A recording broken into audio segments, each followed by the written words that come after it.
इस महीने में मार्च है, आज पहली तारीख है। ये मार्च की शायद 12 तारीख को पहला रोजा हो। रोजा फर्ज है। अल्लाह ने कुरान में कहा, या अय्युहल्लज़ीना आमनू कुतिबा अलैकुमुस्सियाम कमा कुतिबा अलल्लज़ीना मिन क़ब्लिकुम लअल्लकुम तत्तक़ून। ऐ ईमान वालों, तुम पर रोजे फर्ज किए गए, और सिर्फ तुम पर नहीं, तुमसे पहली कौम थी उन पर भी रोजे फर्ज किए गए थे। कमा कुतिबा अलल्लज़ीना मिन क़ब्लिकुम, हजरत इब्राहिम, हजरत दाऊद, हजरत सुलेमान, हजरत नूह, हजरत शीस, हजरत शुएब, हजरत यूसुफ, हजरत मूसा, हजरत ईसा, सबके जमाने में रोजा फर्ज था। इस रोजे से क्या फायदा होगा? अल्लाह लअल्लकुम तत्तक़ून, तुम्हारे अंदर तक़वा पैदा होगा, तुम्हारे अंदर पाकीज़गी आएगी, तुम्हारे अंदर। रोजा जब आदमी रखता है, रोजा रमजान है ना, रमजान रामाजा अरबी वर्ड है। रमजा के माने आते जलाना, भस्म कर देना। तो आदमी जब पूरे दिन भूखा रहता है तो गुनाह को भस्म कर देता, गुनाह को खत्म कर देता है। जब भूखा रहता है तो जलाता है, जलता है अंदर से। रमजान जब 30 दिन का रोजा रखता है तो आदमी गुनाहों से पाक हो जाता है। छोटे छोटे जो गुनाह होते हैं शिर्क के अलावा, अल्लाह उन सबको खत्म कर देता है रमजान के रोजे के जरिए से। और फिर कहता लअल्लकुम तत्तक़ून, ताकि तुम्हारे अंदर तक़वा पैदा हो जाए। एक महीना मुसलसल आप रोजा रखिए, पाबंदी के साथ, इखलास के साथ। इंशाअल्लाह तबारक व तआला ईद के बाद, रमजान के बाद आप अपने अंदर इन तब्दीली पैदा देखेंगे, महसूस करेंगे। कौन कह रहा है? अल्लाह कह रहा, मैं नहीं कह रहा, मेरी तो जुबान है। दूसरे पारे में सूरह बकरा में यह आयत है, या अय्युहल्लज़ीना आमनू, ए ईमान वालो, कुतिबा अलैकुमुस्सियाम, तुम पर रोजे फर्ज किए गए, कमा कुतिबा अलल्लज़ीना मिन क़ब्लिकुम, तुमसे पहले उम्मतों पर जैसे रोजा फर्ज था। लअल्लकुम तत्तक़ून, ताकि तुम्हारे अंदर पाकीज़गी और तक़वा इख्तियार करो, पाकीज़गी आए। मन साम रमज़ान ईमानन व इह्तिसाबन गुफ़िर लहू मा तक़द्दम मिन ज़ंबिही। अल्लाह के नबी फरमाते हैं कि जो इंसान रोजा रखता है, मन साम रमज़ान, जो इंसान रोजा रखता है ईमान के साथ, व इह्तिसाबन, सवाब की नीयत से, गुफ़िर लहू मा तक़द्दम मिन ज़ंबिही, तो उसके टोटल पिछले गुनाह माफ कर दिए जाते हैं। हमें शौक नहीं होता, खुशी नहीं होती कि भाई चलो रमजान आ रहा, रोजा रखेंगे। हमारा जो जवान है, यंग, वही नहीं रखते रोजा। क्या कहते हैं कि नहीं नहीं हमारी बॉडी कमजोर हो जाएगी, नहीं मौलाना बीमार पड़ जाऊंगा, रोजा रख नहीं पाऊंगा। ऐसे ऐसे बहाना बनाते हैं। अल्लाह ने दी है बॉडी, अल्लाह ने जिस्म दिया है। आप रोजा नहीं रखेंगे तो अल्लाह ने किस लिए आपका, आपकी जवानी किस लिए? फिर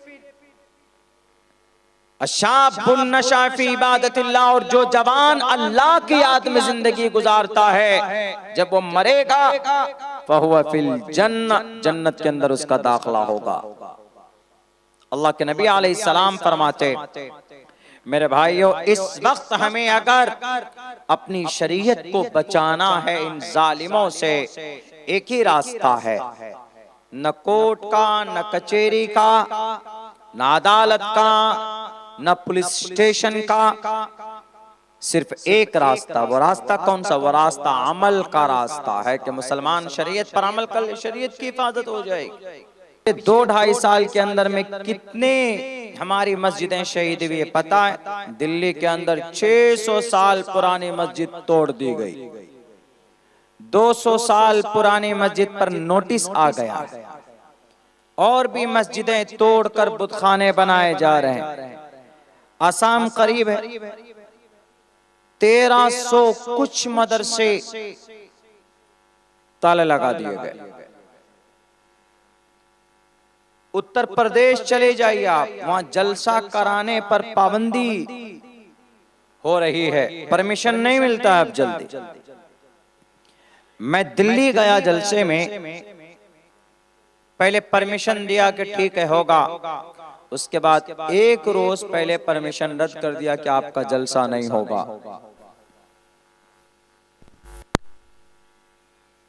तो अल्लाह ने जालिमों को मुसल्लत किया है हमारे अमाल की वजह से।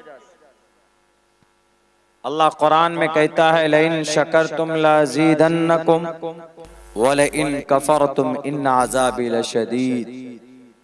जब तुम मेरी नियामत की शुक्रगुजारी करोगे तो मैं उसको बढ़ाऊंगा, व लइन कफरतुम, अगर नाशुक्री करोगे तो अल्लाह की गिरफ्त, अल्लाह की पकड़ बड़ी सख्त है, अल्लाह उसको छीन भी लेता है।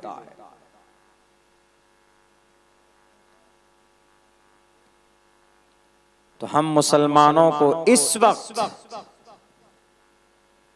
अपने दीनी काम से मोहब्बत करने की जरूरत है, अपनी शरीयत के मुताबिक जिंदगी गुजारने की जरूरत है। नहीं तो आहिस्ते आहिस्ते आपकी शरीयत बदली जा रही है। हम जिस शरीयत पर अमल करते हैं उस शरीयत को बदलने की पूरी प्रक्रिया चालू है। उत्तराखंड में शरीयत बदली गई, हमें पता भी नहीं है। उत्तराखंड यही करीब में, उत्तर प्रदेश के करीब में, वहां के सीएम साहब है पुष्कर धामी साहब, उन्होंने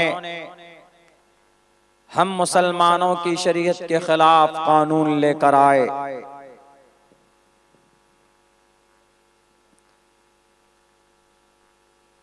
अल्लाह ने किस लिए पैदा किया? इबादत के लिए पैदा किया। और इबादत के लिए किसकी जरूरत होती? शरीयत की जरूरत होती। जब शरीयत बदल दी जाएगी कैसे इबादत करेंगे? वमा खलक़तुल जिन्न वल इंसा इल्ला लियअबुदून। अल्लाह ने इंसान और जिन्नात को पैदा किया अपनी इबादत के लिए। और आहिस्ते आहिस्ते हमारी शरीयत बदली जा रही है। हालांकि इस देश में हमें अपनी शरीयत पर अमल करने की आजादी है, लेकिन जालिम लोग कुर्सी पर बैठे हैं, उनको अपनी पावर पर, अपनी ताकत पर गुरूर है। वो अपने ताकत के जरिए से आपकी शरीयत को मिटाने और बदलने की कोशिश कर रहे हैं। तो मुसलमानों को क्या करना चाहिए? शरीयत को बचाने के लिए क्या करना चाहिए मुसलमानों को? उस शरीयत पर अमल करना चाहिए। एक आदमी सवाल करता है कि मौलाना इस वक्त हमारी शरीयत को बदलने के लिए कानून बन रहा है, उत्तराखंड में बना, अभी 3-4 रोज पहले आसाम में बना, तो हम इस शरीयत की हिफाजत कैसे करें? कोर्ट में जाएं तो हमारी बात नहीं सुनी जाती, और दूसरे जगहों पे जाए तो हमारी बात नहीं सुनी जाती, तो हम क्या करें ऐसे वक्त में? तो शरीयत की हिफाजत के लिए हमें क्या करना होगा? एक बहुत बड़े आलिम दीन गुजरे हैं, शेखुल इस्लाम हुसैन अहमद मदनी रहमतुल्लाहि अलैह। वो फरमाते हैं कि अगर शरीयत की हिफाजत करनी है तो तुमको तीर, तलवार, गोली, बंदूक की जरूरत नहीं है। शरीयत की रक्षा करनी है तो उस शरीयत पर अमल करो। नमाज की हिफाजत करनी है तो नमाज पढ़ो। मस्जिद की हिफाजत करनी है तो मस्जिद को आबाद करो। रोजे की हिफाजत करनी है तो रोजा पाबंदी से रखो। ज़कात की हिफाजत करनी है तो जिस पर ज़कात फर्ज है वो ज़कात अदा करे। शादी ब्याह के मसाइल को बचाना है तो शादी ब्याह शरीयत के मुताबिक करे, तभी आपकी शरीयत की हिफाजत होगी। वरना शरीयत को किसी ने देखा है? शरीयत को किसी ने छूकर देखा है? शरीयत कोई बिल्डिंग नहीं है, कोई दुकान नहीं है कि उसकी हिफाजत के लिए हम डंडा लेके खड़े रहेंगे, आओ तुम हमारी शरीयत को टच करोगे तो मैं तुम्हारे हाथ तोड़ दूंगा। ऐसा नहीं है।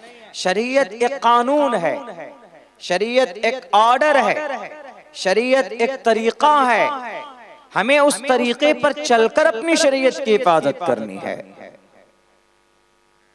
जो आज भारत के मुसलमानों से नहीं हो रहा है, दुनिया के मुसलमानों से नहीं हो रहा है। यही वजह है कि अल्लाह, जालिम बादशाह ऐसे नहीं आते, जालिम बादशाह को अल्लाह भेजता है, जाओ बहुत गुनाह कर रहे हैं, थोड़ा इनको समझाओ, नहीं समझता है तो थोड़ा इनको बताओ। गुनाह जब बढ़ जाता है तो अल्लाह जालिम बादशाहों को मुसल्लत करता है, ताकि हमें पता चले कि हम गलत रास्ते पर हैं। और इस देश के अंदर नहीं, पूरी दुनिया के अंदर 1.5 अरब मुसलमान हैं, इन इंटायर वर्ल्ड, पूरी दुनिया के अंदर में ये 1.5 अरब मुसलमान शरीयत से मोहब्बत नहीं करता है, शरीयत के मुताबिक जिंदगी नहीं गुजारता है। कैसे?